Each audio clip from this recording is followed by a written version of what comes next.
থাই horror radio শোতে air হওয়া 8টা সত্য ঘটনা নিয়ে মুক্তি পেয়েছে অ্যান্থোলজি সিরিজ টেরার টিউসডে। এই সিরিজের প্রথম পর্বে ছিল 4টে সত্য ঘটনা, আর এই ভিডিওতে আছে শেষ 4টে। যারা প্রথম পর্ব দেখোনি চিন্তা নেই, কারণ প্রতিটা ঘটনা আলাদা। তাই এই ভিডিওটা দেখার পর তোমরা আগের 4টে সত্য ঘটনা দেখতে পারো, লিংক কমেন্টে রইল। বার্ড নামের এই ছেলেটা নতুন অ্যাপার্টমেন্টে শিফট করেছে। বন্ধু কি তাকে এই বিষয়ে সাহায্য করছে, কিন্তু ঢুকতে গিয়ে হঠাৎ একটা মেয়ে উপর থেকে ঝাঁপ দিয়ে মারা যায়। কিন্তু পরক্ষণে বুঝতে পারে যে এটা তার ভ্রম। বার্ড রিসেন্টলি জবের পাশাপাশি ট্রেডিং করা শুরু করেছে, কিন্তু কি জানে না যে বার্ড নেশাখোর। বার্ডের 407 নাম্বার রুমটা পছন্দ না হলেও যখন দেখে 406 একটা সুন্দরী মেয়ে থাকে, তখন ঠিকই রুমটা ভালো লাগতে শুরু করে। Men will be men. তবে এত কিছুর মাঝে যেটা দরকার, মায়ের কল, সেটাই রিসিভ করে না। কি বেরিয়ে গেলে বার্ড 406 দরজায় নিজের ইন্ট্রো নোট ছেড়ে যায়, কিন্তু বন্ধুকে ছেড়ে আসলে দেখে নোটটা নেই। নেশা করে পড়ে থাকার সময় বার্ড 406 মেয়েটাকে নিয়ে কল্পনা করতে থাকে। মনে হয় যে মেয়েটা ওর বাথরুম থেকে স্নান করে বেরোলো। সত্যি নেশা মানুষকে কি না ভাবায়। বাথরুমে কাউকে দেখতে না পেয়ে ফিরে আসলে খাটের নিচে একটা পুরনো নোট পড়ে থাকতে দেখে, যেখানে লেখা ছিল, রাতে কিছু শুনতে পেলে ভয়ে পুলিশকে ডেকো না। বাইরে থেকে যাই আওয়াজ আসুক, দরজা নক করুক, জাস্ট দরজা লাগিয়ে লাইট বন্ধ রেখে চুপ করে থেকো। মাঝরাতের আগে বেরোনোর দরকার নেই। বাট কে ফোন করে বিষয়টা জানিয়ে বলে, জাস্ট একটা হাই হ্যালোতে মেয়েটা এমন রিপ্লাই করলো, ব্যাপারটা সন্দেহজনক। রাতের ট্রেডিং করার সময় শুনতে পায় পাশের রুম থেকে ঝামেলার আওয়াজ। ঘড়িতে বাজছে তখন 12টা। তখনই নোটের কথা মনে পড়লে হেডফোন লাগিয়ে মনস্থির করার চেষ্টা করলো। তবে এইভাবে কতক্ষণ? হালকা নেশা করে কৌতূহলবশত ব্যালকনির রেলিং টপকে পাশের রুমে উকি মারলে দেখে আলাদাই কাণ্ড। তখনই মেয়েটা ওকে দেখে ফেললে বার্ড পালিয়ে আসলে জোরে দরজা নাড়ার শব্দ আসে, প্রায় ভেঙে ফেলার উপক্রম। বার্ড লুকিয়ে দেখার চেষ্টা করলে সামনে একটা হাত ছাড়া কিছুই দেখতে পেল না। সেই মতো ভয়ের মধ্যে শান্ত হয়ে বসে থাকলে দরজায় ধাক্কা কিছুক্ষণ পর থেমে যায়। তখনই কিয়ের ফোন আসলে তাকে পুরো বিষয়টা জানায়। তবে প্রশ্ন হলো, মেয়েটা কেন এমন করছে? ফ্ল্যাটে আসতেই মেয়েটা ঝাঁপ দেওয়ার ভিশন, 406 এমন গন্ডগোল। সকল চিন্তার শেষে ঘুম ভাঙলো একদম সকালে। মুড ফ্রেশ করার জন্য বাইরে আসতেই দেখলো 406 দরজায় শিকল দেওয়া। বার্ড একবার উকি মারলে মেয়েটাকে বন্দি অবস্থায় দেখলে অনুমান করে যে লোকটা হয়তো ওকে আটকে রেখে পালিয়েছে। তাই দ্রুত কথাটা গার্ডকে এসে জানালে চমকে যায়, কারণ 406 নাকি কেউ থাকে না। কয়েক বছর আগে রুমের মালিক সেই যে লক করে গেছে আর আসেনি। কিন্তু কৌতূহলী বার্ড বেলায় ব্যালকনি টপকে 406 ঢুকলে চমকে যায়, কারণ রুমটা হুবহু 407 মতো, অর্থাৎ তার রুমের মতো। শুধু তাই নয়, সেখানে তার ব্যবহার করার প্রতিটা জিনিস রাখা। অবাক হয়ে বাথরুমের দরজা খুললে সেখানে নিজেকেই বসে থাকতে দেখে ভয়ানক চমকে উঠল। আসলে বার্ড কোথাও যায়নি, নিজের রুমেই নেশা করে পড়ে হ্যালুসিনেট করছে। কিয়ের ফোন আসতে সম্বিত ফিরল, যেন এটাই তার অ্যালার্ম। বার্ড ওকে 406 সম্পূর্ণ ঘটনা বললে কি সব খবর জোগাড় করতে লেগে পড়ে। বার্ড মনস্থির করে যে যেমন করেই হোক আজ 12টার আগে ও রুম থেকে বেরিয়ে যাবে। দেখতে চায় যে এইখানে কি হচ্ছে। তবে 12টার আগে একবার মায়ের কল আসলো, সেটাকে ইগনোর করে লিফটে আসতেই দেখে ফোন তো রুমেই ফেলে এসছে। চটজলদি ফোন আনতে যেতেই রুমের দরজা লক হয়ে গেল। ঘড়ির কাঁটা তখন 12 টপকে গেছে। কিয়ের কল এসছে। সে বার্ডের মায়ের থেকে জানতে পেরে গেছে তার জব ছেড়ে দেওয়ার কথা। নেশা চক্করে অফিস থেকে তাকে তাড়িয়ে দিয়েছে, অর্থাৎ এতদিন কিয়ের টাকা ও জাস্ট উড়িয়েছে, কারণ জব না থাকলে টাকা শোধ করবে কি করে। এখন নেশায় আসক্ত বার্ড পাগল হয়ে গেছে, আর 406 মেয়েটাও হয়তো তার হ্যালুসিনেশন। এই নিয়ে দুজনের মধ্যে ঝগড়া হলে বার্ড রাগে ফোন ভেঙে আবার নেশা করতে গেলে দেখে যে নেশার জিনিস ফুরিয়ে গেছে। তখনই বাইরে আসলে দেখে 406 মেয়েটা ইশারা করে বার্ডের রুমে ঢুকে পড়ল। ঘুম ভাঙলো একদম সকাল। রাতে কি হয়েছে মনে নেই। অ্যাপার্টমেন্ট থেকে নোটিশ দিয়ে গেছে বিল্ডিং এর প্রবলেম নিয়ে। সেফটির জন্য বেশ কিছু নিয়ম ফলো করতে হবে। যদি কোনো অবাঞ্ছিত গন্ধ বা গরমের অনুভূতি হয় তাহলে সেটাকে ইগনোর করে রুমে থাকতে হবে।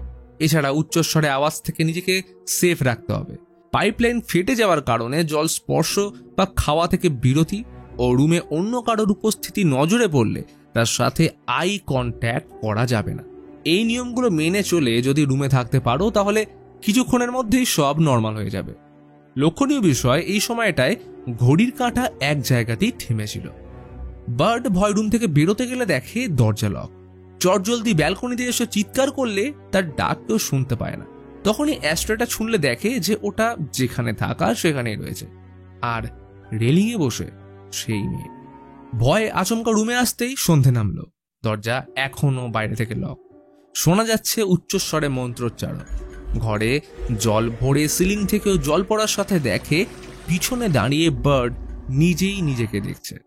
এদিকে 406 এর মালিকের ঠিকানা খুঁজে কি তার থেকে ফ্ল্যাটের ভৌতিক ঘটনার ব্যাপারে জানতে চাইলে লোকটা প্রথমে চুপ করে থাকলেও একটা সময় রেগে বলে ওঠে, প্রবলেম আমার রুমে নয় বরং তোমার বন্ধুর রুমে। এবং এর সাথে রিভিল হয় আসল রহস্য। আজ থেকে কয়েক বছর আগে 406 এর লোকটা তার এয়ার হোস্টেস বউয়ের সাথে থাকতো। তখন ওই 407-এ জেন নামের একটা সুন্দরী মেয়ে ভাড়া আসে। প্রথম দেখাতেই তাদের একে অপরকে ভালো লেগে যায়। তারপর থেকে দুজনের মধ্যে শুরু হলো অবৈধ সম্পর্ক। বউ নাইট ডিউটি চলে গেলে 406 রুমে এসে চলতো দুজনের অন্তরঙ্গতা। কিন্তু একদিন বউ জানতে পেরে গেলে দুজনের মধ্যে ঝামেলা হয়। বিষয়টা আরো খারাপ পর্যায়ে গেলে একদিন লোকটা 407-এ জেনের জন্য একটা নোট ছেড়ে যায়, যেখানে লেখা ছিল, রাতে কিছু শুনতে পেলে পুলিশ ডেকো না, বাইরে থেকে যার আওয়াজ আসুক জাস্ট দরজা লাগিয়ে লাইট বন্ধ রেখে চুপ করে থেকো। আর সেদিন রাতেই ঝামেলা করতে আসে লোকটার বউ। নিজের সম্মানের খাতিরে জেন সেদিন দরজা বন্ধ রেখে চুপচাপ রাতে বসে রইল। বাইরে চলল বউটার চিৎকার। এর মধ্যে লোকটা বউকে ডিভোর্স দিয়ে জেনকে বিয়ে করার প্রতিশ্রুতিও দেয়। কিন্তু একদিন সকালে সে জেনকে না জানিয়ে বউ সহ ফ্ল্যাট ছেড়ে চলে যায়। এরপর আর কোনোদিনও ফেরেনি। এর মধ্যে জেন প্রেগনেন্ট হওয়ার সাথে যখন জানতে পারে লোকটা মিথ্যে প্রতিশ্রুতি দিয়েছে, তখন জেন 407-এর ব্যালকনি থেকে ঝাঁপ দেয়। এটা শুনে কি বুঝতে পারে যে বার্ড বিপদে রয়েছে। এদিকে বার্ড তখনও রুম থেকে বেরোনোর চেষ্টা করে যাচ্ছে। দরজা খুলতে গেলে গরমে হাত জ্বলে যায়, আর তখনই দেখে বিছানায় বিকৃত জেনের কোলে মাথা রেখে শুয়ে বার্ড। হঠাৎ শুনতে পেল মায়ের ডাক। এতদিন পর মায়ের ডাক শুনে বাঁচার আশায় চেঁচিয়ে উঠল। বাইরে থেকে আবার কি বলছে যে, বার্ড আমায় ক্ষমা করিস। তখনই দেখা যায় বার্ডের মা ওর ছবি সামনে রেখে শেষ কৃত্য করছেন। মৃত্যু শেষ যাত্রায় পাত্রে জল ঢালার সাথে বার্ডের রুমে সিলিং থেকে জল পড়তে শুরু করে। এবার প্রশ্ন হলো যে এখানে কি হচ্ছে। সহজভাবে বোঝালে এখানে বার্ডের অন্তিম সংস্কার হচ্ছে। বার্ড অনেক আগেই অত্যাধিক নেশার কারণে মারা গেছে। ফ্ল্যাটের তরফ থেকে যে নোটিশ এসেছিল সেটা খুব ভালোভাবে লক্ষ্য করলে বোঝা যায় সেখানে ফ্ল্যাটের খারাপ হয়ে যাওয়ার বিষয়টা তার বডির রূপক হিসেবে বুঝিয়েছে। এই বডি এখন মৃত, অন্তিম সংস্কারে তাকে পোড়ানো হবে, অর্থাৎ নোটিশে লেখা গরম কিছুর অনুভূতি হলে চিন্তা না করা। অন্তিম কাজে মন্ত্রোচ্চারণের সাথে জ্বলতে থাকা ধূপ আসলে উচ্চস্বরে আওয়াজ ও অবাঞ্ছিত গন্ধের প্রতিরূপ, যেটা নোটিশে ছিল। ফ্ল্যাটে পাইপলাইন ফেটে জল পড়া, অর্থাৎ অন্তিম কাজে শেষ জলপানকেই বোঝাচ্ছে। রুমে অন্য কারোর উপস্থিতি মানে মৃত্যুর পর আত্মাদের দেখতে পাওয়ার বিষয়টাকে বোঝানো হচ্ছে, যার কারণে বার্ড নিজেকে জেনের কোলে শুয়ে থাকতে দেখে। সে এখন মা ও প্রিয় বন্ধুর আওয়াজ শুনতে পেলেও তাতে ছুঁতে পারছে না, কারণ তার সময় শেষ। তখনই দরজা খুলে মা প্রবেশ করল। সন্তানকে ফিরে পাবার আশায় মায়ের আজ শেষ আর্জি। জীবিত থাকায় যে মায়ের কল রিসিভ করতো না, এখন সে চাইলেও তার কাছে আর ফিরে যেতে পারবে না। সামনে দাঁড়িয়ে জেন তাকে লালসার চোখে ডাকছে। আর ঘটনা ফিরে যায় সেই রাতে। নেশার জিনিস সেদিন শেষ হয়ে গেলে হ্যালুসিনেট অবস্থায় অসহায় বার্ড জেনকে লক্ষ্য করে এগিয়ে যাচ্ছে ব্যালকনির দিকে। এরপর কিছু না ভেবে সোজা ঝাঁপ। অর্থাৎ এখন বার্ড 407-এ আত্মহননের পর নিজের ব্যর্থ ভূতকাল দেখেই সারা জীবন কাটাবে, আর এটাই তার সব থেকে বড় শাস্তি। গল্পের শুরুতে দেখা যায় একজন বৃদ্ধাকে পুজো করতে, আর তখনই একটা বাচ্চা ছেলে তাকে নৃশংসভাবে পিটিয়ে পালিয়ে যায়। এরপর লোকাল নং স্যাম স্কুলের আজ মিস অয়েলের প্যারা টিচার হিসেবে প্রথম দিন, তাই স্বাভাবিকভাবে একটু নার্ভাস। ক্লাসে নাম ডাকার সময় দেখে যে নিক নামের ছেলেটা আজ আসেনি। জিজ্ঞাসা করলে জানতে পারে ফাইনাল এক্সামের পর থেকেই নাকি ও আসছে না। বাচ্চাটা গুজব ছড়িয়েছে সে নেশা করে গাড়ি অ্যাক্সিডেন্টে মারা গেছে। যেসব টিচার রাতে কেয়ারটেকারের ডিউটি করে তারা এই ক্লাসরুমের একটা চেয়ারে তাকে বসে থাকতে দেখে। এই বলে সবাই হাসতে শুরু করে। ক্লাস শেষ হবার পর স্টাফ রুমে অয়েল জিজ্ঞেস করে যে তারা কেউ নিকের বাড়িতে খবর নিয়েছে কিনা, কিন্তু টিচার জানায় এই এলাকার কেউ ওদের বাড়িতে যায় না, সবাই জানে ওরা পাগল। নিকের বাবাও একসময় এই স্কুলের ছাত্র ছিল, তবে একদিন নেশা করে একটা মেয়েকে ধর্ষণ করার পর নিক জন্ম নেয়। ওর ঠাকুমাও খুব একটা সুবিধের নয়, তাই ওদের ব্যাপারে নাক না গলানোই ভালো। তবে অয়েল যদি ওর বাড়িতে গিয়ে স্টুডেন্টের ব্যাপারে খবর আনতে পারে তাহলে সেটা ওর সিভিল সার্ভিস কোর্টে অন্তর্ভুক্ত হয়ে তাকে স্কুলে পার্মানেন্ট হতে সাহায্য করবে। সেই মতো দুপুরে অয়েল নিকের বাড়ি ভিজিট করতে যায়। ওটা সত্যি বলেছিল, নিকের শুধু বাড়ি নয়, ওর বাবা ঠাকুমা দুজনেই অদ্ভুত। গোটা বাড়িতে নোংরা আবর্জনা, নেশার জিনিস সহ মরা প্রাণী ছড়িয়ে, বিশেষ করে ব্যাং। বাবা ও ঠাকুমার সাথে নিকের ব্যাপারে জিজ্ঞেস করলে জানতে পারে ও নাকি নেশা করে ঠাকুমাকে মেরে বাড়ির দামি জিনিস চুরি করে বন্ধুদের সাথে পালিয়ে গেছে। তারা এটা নিয়ে পুলিশের কাছেও গেছিল, তবে কোনো সুবিধা হয়নি। তাই নিক বাঁচুক বা মরুক সেই নিয়ে ওদের কোনো মাথা ব্যথা নেই, কারণ লর্ড বুদ্ধা ওকে ঠিক শাস্তি দেবে। তাদের এই অদ্ভুত হাবভাব সুবিধে না লাগলে অয়েল স্কুলে আসলে জানতে পারে যে আজ ওর কেয়ারটেকারের ডিউটি পড়েছে। রাতে মায়ের কল আসলে কাজের কথা জানতে চায়। অয়েল নিজের সমস্যায় ভুগছে, মা তাকে নিয়ে কখনোই ভাবেনি। তার একমাত্র কনসার্ন অয়েলের টাকা ও কাজ। মনটা খারাপ হয়ে আসলে কলটা কেটে দিল। সত্যি বলতে মানসিক শান্তির বড্ড অভাব। রাতে একা ডিউটি করার সময় হঠাৎ মনে হলো যে পাশের ক্লাস থেকে কিছু একটা আওয়াজ আসছে।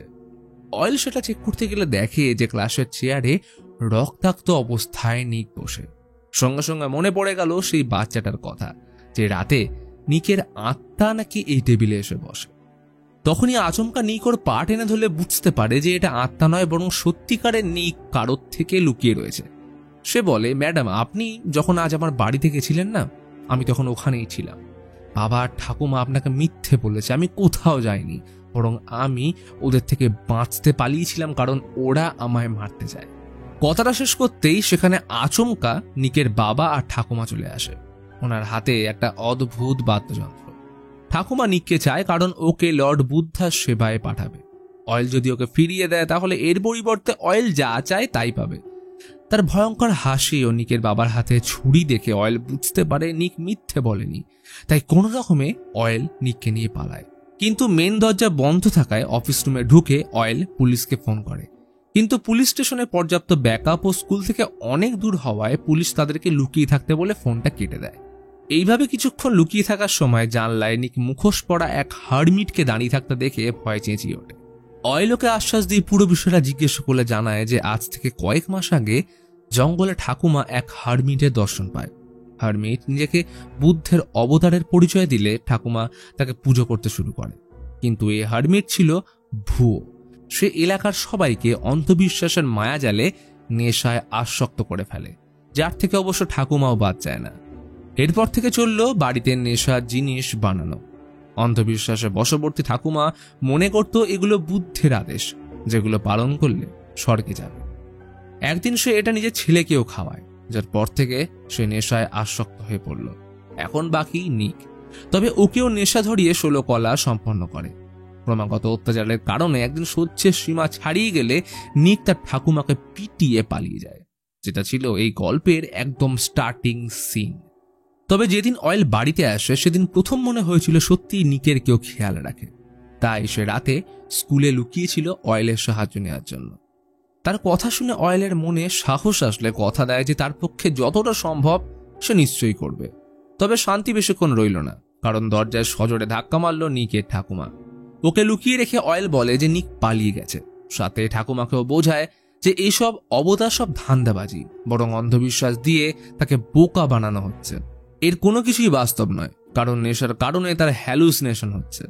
তার কথায় ঠাকুমা রেগে অয়েলকে জোর করে নেশা করিয়ে দিলে তাকে বাঁচানোর জন্য নিককে বেরিয়ে আসতে হয়। বাবা ওকে ধরে নিয়ে গেলে অয়েল চেষ্টা করে বাঁচানোর, কিন্তু নেশার চোটে ঠিক করে ও দাঁড়াতেই পারে না। সে হ্যালুসিনেশনে এখন হার্মিটকে দেখতে পাচ্ছে। হার্মিট ওকে মারতে গেলে অয়েল নিজের উপরে নিয়ন্ত্রণ এনে ওর থেকে বেঁচে স্কুলের প্রেয়ার রুমে আসলে দেখে চেয়ারে নিক মৃত অবস্থায় পড়ে আছে। কিন্তু এইসবে ভ্রুক্ষেপ না করে ঠাকুমা পাগলের মতো নাচ করছে। এই ভয়ানক অবস্থা থেকে অয়েল মানসিক ভারসাম্য হারিয়ে ফেলে। সে কিনা একটা বাচ্চাকে বাঁচাতে পারল না।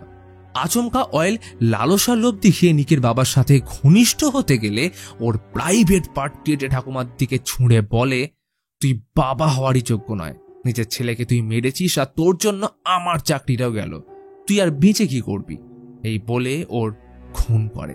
আর তখনই ঠাকুমা দেখে ওর সামনে দাঁড়িয়ে নিকের আত্মা। সে বলছে, ঠাকুমা আজ তোমায় ছেড়ে কোথাও যাব না।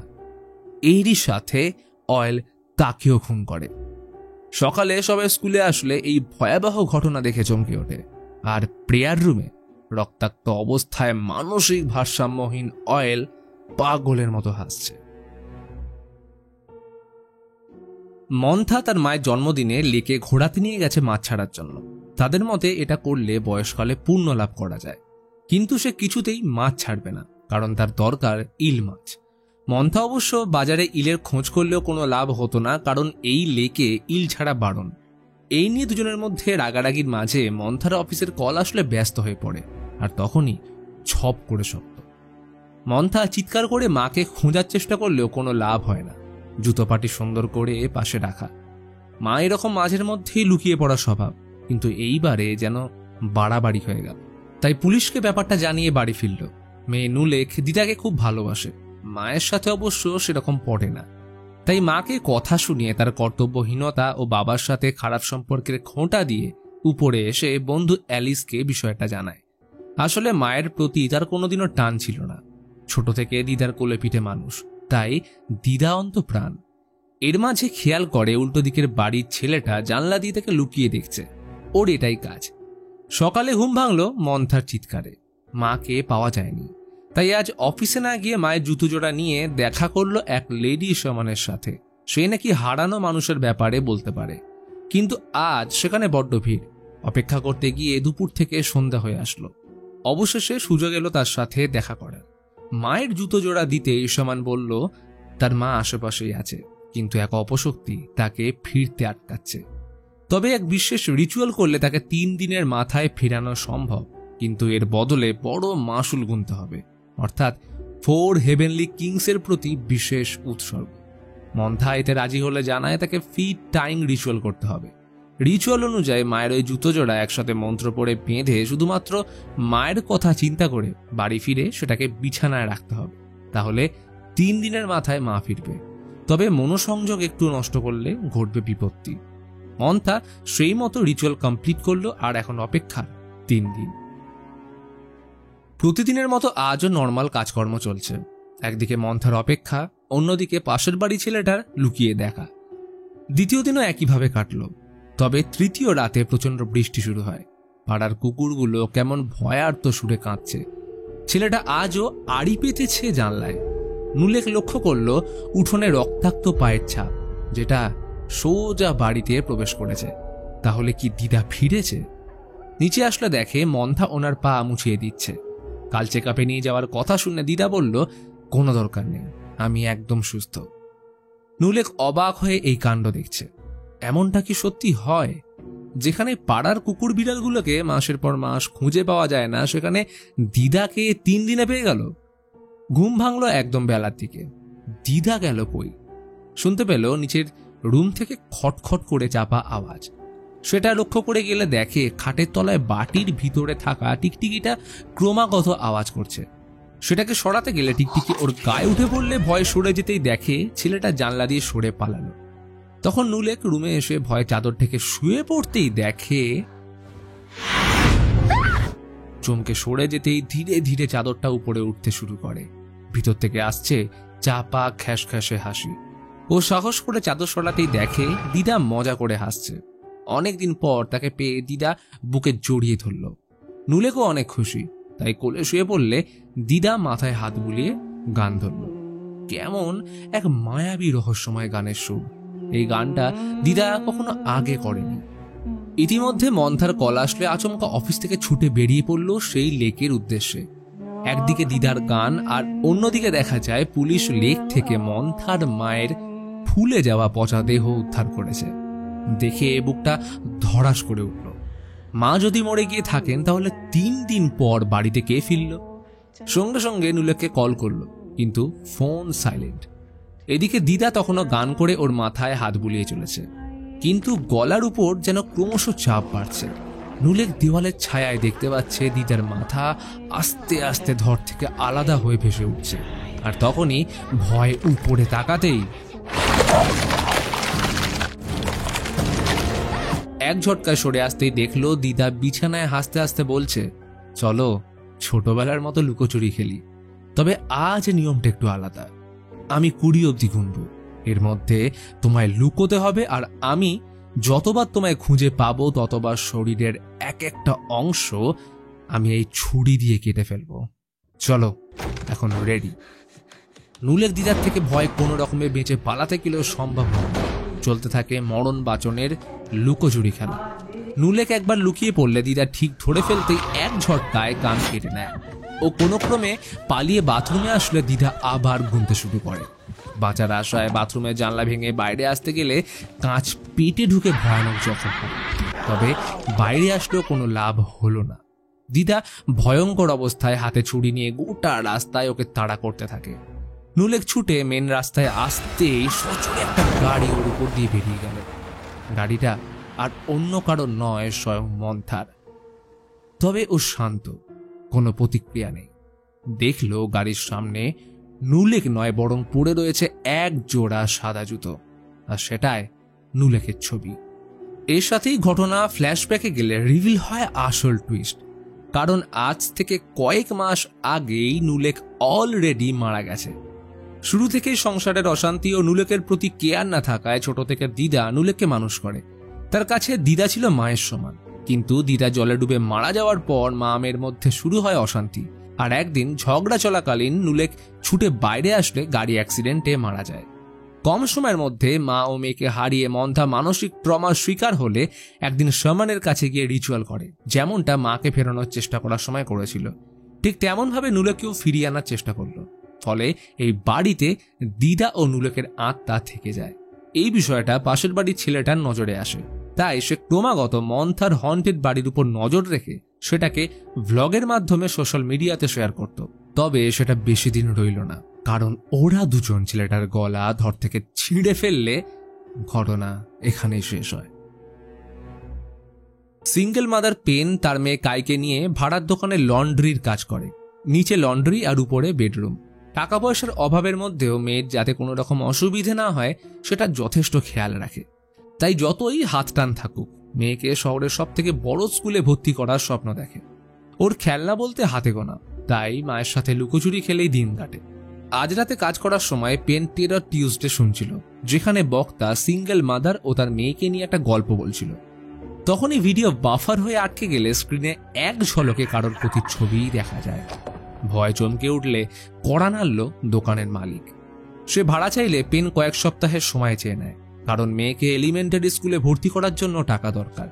কিন্তু এই স্কুলে শহরের সব বড়লোক পরিবারের বাচ্চারা ভর্তি হয়, যার ফলে এর এক্সপেন্স পেনের আর্নিং এর থেকেও অনেক বেশি। এমনকি মালিক নিজেই তার বাচ্চাকে ওখানে ভর্তি করানোর সাহস পায়নি।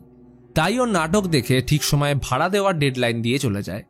পরের দিন এলিমেন্টারি স্কুলের হেড স্যার পেনের দোকান কাম বাড়ি ভিজিট করতে আসে, কারণ এরা অ্যাডমিশন নেওয়ার আগে পেরেন্টসদের আর্থিক অবস্থা দেখে যে এরা স্কুলের সমস্ত ফিস দিতে পারবে কিনা। এক্ষেত্রে হেড স্যার আগেই বুঝে যায় এর পক্ষে স্কুলের আনুষঙ্গিক ফিস দেওয়া সম্ভব নয়। তাই মেয়েকে অন্য স্কুলে ভর্তি করার সাজেশন দিলে পেন জোর করে তাদের সমস্ত ফিস দেওয়ার জন্য মানিয়ে নেয়। ওরা চলে গেলে মেয়ের সাথে কাজ করার সময় কাস্টমারের ড্রেসের পকেট থেকে একটা দামি নেকলেস পেলে সেটাকে লুকিয়ে নিজের কাছেই রেখে দেয়। আজ সন্ধ্যায় পেন বন্ধুদের সাথে পার্টি অ্যাটেন্ড করে। তাদের প্রত্যেকের আর্থিক অবস্থা যথেষ্ট সচ্ছল, তাই ওদের মাঝে নিজেকে বড্ড একা মনে হয়। একজন তো বলেই ফেলে মেয়েকে বোর্ডিং স্কুলে দিয়ে নিজের কেরিয়ারে মন দিতে, কারণ পেনের কাছে উচ্চ ডিগ্রি আছে, সে চাইলেই যে কোনো কাজ পেয়ে যাবে। এছাড়াও আছে বিদেশে যাওয়ার সুযোগ, কারণ এইভাবে নিজের লাইফ নষ্ট করার কোনো মানে হয় না। কথাগুলো পেন অ্যাভয়েড করলেও তার মনে নাড়া দিয়ে যায়। রাতে বাড়ি ফেরার সময় কে ফোন করতেই অস্পষ্ট আওয়াজ শুনে বুঝে যায় মেয়ের সাথে কিছু তো একটা হয়েছে। দ্রুত বাড়ি এসে দেখলো বিছানার চাদরে ঢাকা একটা পিশাচ শুয়ে, আর সেটা অদ্ভুত রূপে ওর দিকে এগিয়ে আসলে তখনই কাই চলে আসে। শুতে যাওয়ার সময় পেন তাকে বোর্ডিং স্কুলের ব্যাপারে বোঝায়, কিন্তু সে মাকে ছেড়ে কোথাও যাবে না। গল্পের মাঝে মেয়ে সারা সন্ধে কি করলো সেটা জিজ্ঞেস করলে কাই বোনের প্রসঙ্গ তোলে, সে নাকি তার সাথে খেলেছে। কথাটা শুনতেই পেন চমকে ওঠে, কারণ ওর তো কোনো বোন নেই। কি বলছে এসব? পরের দিন হেডমাস্টারের কল আসলো। অ্যাডমিশনের ডেট চেঞ্জ করে পরশু করা হয়েছে। ফোনটা রেখে মন চঞ্চল হয়ে উঠল। দ্রুত সময় মতো টাকা জোগাড় করে মেয়ের জন্য 2 সাইজ বড় স্কুল ড্রেস কিনে আনলো, যাতে কয়েক বছর চেঞ্জ না করতে হয়। বেলায় দোকানের মালিককে ভাড়ার টাকা দেওয়ার সময় একজন কাস্টমার তার থেকে ড্রেস চাইলে পেন বলে যে ওগুলো আজ সকালে বৃষ্টিতে ভিজে গেছে, কাল ড্রাই ক্লিনিং করে দেব। কথাটা শুনে দুজনেই অবাক, কারণ আজ সকালে বৃষ্টি কখন হলো? এমনকি এই কদিন কাঠ ফাটা রোদ্দুর উঠছে। পেন যেন খেই হারিয়ে ফেলল। চুপচাপ ফিরে আসলে দেখে দোকানের সামনে একজন কাস্টমার পুলিশ নিয়ে ভিড় করেছে। তার নেকলেস নাকি পেন চুরি করে পাশের কর্মকারের দোকানে বেচতে গেছিল, তাই কর্মকারের সব টাকা আর কাস্টমারের নেকলেস ফেরত চাই। আসলে সেদিন যে নেকলেসটা পেন কাপড় ধুতে গিয়ে পেয়েছিল সেটা বেচেই মেয়ের অ্যাডমিশন ফিস আর বাড়ি ভাড়া টাকা দেওয়ার পর এখন তার কাছে 1 পয়সাও নেই। এটা শুনে কাস্টমার তাকে 2 দিনের মধ্যে টাকা দেওয়ার সময় দিয়ে চলে যায়, না হলে তাকে জেলে ঢোকাবে। মার্কেটে সবার সামনে পেন অপমান সহ্য করতে পারে না। মেয়ের কাছে সে কি জবাব দেবে, কিভাবে মুখ দেখাবে? তাই ঠিক করলো বাড়ি ছেড়ে পালাবে। মেয়েটা এর মধ্যে বিভিন্ন বিষয় নিয়ে প্রশ্ন করে বিরক্ত করে যাচ্ছে। রাগের মাথায় তাকে একা স্নান করতে পাঠিয়ে দরজা দিয়ে জামাপত্র গোছাতে ব্যস্ত হয়ে পড়ল। এখনো কিছু টাকা আছে, সব খরচ হয়নি। হঠাৎ বাথরুমে জল পড়ার আওয়াজ থেমে যায়। মেয়েটার সাড়া পাওয়া যাচ্ছে না। নজর গেল সামনের বিল্ডিংয়ে, কেউ যেন তাকে নিয়ে পালাচ্ছে। ছুটে বিল্ডিং এর টপ ফ্লোরে আসতেই দেখে এটা হুবহু তার বেডরুমের মতো, শুধু চারিদিকে জলে ভর্তি। একবার মনে হলো ওয়াশিং মেশিনের ভিতর তাকে দেখতে পেল, কিন্তু এটাও মনের ভুল। ক্রমাগত লুকিয়ে কেউ যেন তাকে দেখে চলেছে। একবার নজর গেল কাইয়ের ড্রয়িংগুলোর দিকে, সব জলে ভাসছে। তখনই বাথরুম থেকে আসে মেয়ের চিৎকার। পেন ছুটে এসে বাথটাবের দিকে তাকিয়ে কেঁদে উঠল। দেখে সেখানে ডুবে পড়ে রয়েছে মৃত কাই। তাকে কোলে নিয়ে বাকরুদ্ধ হয়ে বসে পড়ল। তখনই মনে হলো পিছনে কেউ দাঁড়িয়ে। ভয় ঘুরতেই চিৎকার করে ওঠে, কারণ দেওয়ালের এক কোণে দাঁড়িয়ে পেনের মতোই দেখতে এক পিশাচ, যেটা ওকে দেখে হেসে চলেছে। এরই সাথে গল্প শেষ হলে রেখে যায় গভীর প্রশ্ন, যে এতক্ষণ কি হলো। আসলে সেদিন পার্টির সন্ধ্যায় বান্ধবীদের কথা শোনার পর মেয়েকে বোর্ডিং স্কুল ও বিদেশে কাজের জন্য শিফট হওয়ার বিষয়গুলো পেনকে কুড়ে কুড়ে খাচ্ছিল। কারণ তার পড়াশোনার খরচ, স্কুলের এগিয়ে আসা অ্যাডমিশন ডেট, দোকানের ভাড়া সবকিছু পেনকে অন্ধকারে ঠেলে দিচ্ছিল। বাড়ি এসে সেদিন মেয়েকে বোর্ডিং স্কুলে দেওয়ার প্রসঙ্গ তুললে পরিষ্কার জানিয়ে দেয় সে যাবে না। সেদিন কাস্টমারের ড্রেস থেকে নেকলেস পাওয়ার পর সেটাকে কোনো উপায় না থাকায় বেচতে গেলে যখন সবার সামনে ধরা পড়ে জেল যাওয়ার উপক্রম হয়, তখন সব অশান্তি, চিন্তা ও লোকলজ্জার ভয়ে বিদ্ধ পেনের মাথায় আসে খারাপ চিন্তা। মেয়েকে সে কোনোদিনও ভালো ভবিষ্যৎ দিতে পারবে না, উল্টে নিজের জীবনটাও শেষ। এই চিন্তায় নিজের উপর কন্ট্রোল হারিয়ে মেয়েকে বাথটাবে ডুবিয়ে মেরে ফেলে। ভেবেছিল এটা করে হয়তো সে বাঁচবে, কিন্তু এটাই ছিল তার জীবনের সবচেয়ে বড় ভুল। তাই ওকে মারার পর বিবেকের অনুতাপ বোধ থেকে পালানোর চেষ্টা করলে মেয়েকে নিয়ে পেন হ্যালুসিনেট করতে থাকে। সবশেষে দোকানের মালিক তাড়িয়ে দিলে বাকিরাও তার উপর দয়া করে ছেড়ে দেয়, কারণ সবাই জানতো কাই জলে ডুবে মারা গেছে। এখন পেন ভালো ভবিষ্যতের উদ্দেশ্যে দেশ ছাড়ল তো বটে, কিন্তু আদৌ কি তার সাথে ভালো হবে? এরই সাথে টেরা টিউজডের অ্যান্থোলজি সিরিজ শেষ হয়। এরপর আর কোন মুভি বা সিরিজ দেখতে চাও সেটাও বলতে পারো। আর যারা এখনো এর প্রথম 4টে গল্প দেখোনি, তারা স্ক্রিনের বাঁ দিকের ভিডিওতে ক্লিক করো, আর নতুন গল্পের জন্য ডান দিকে।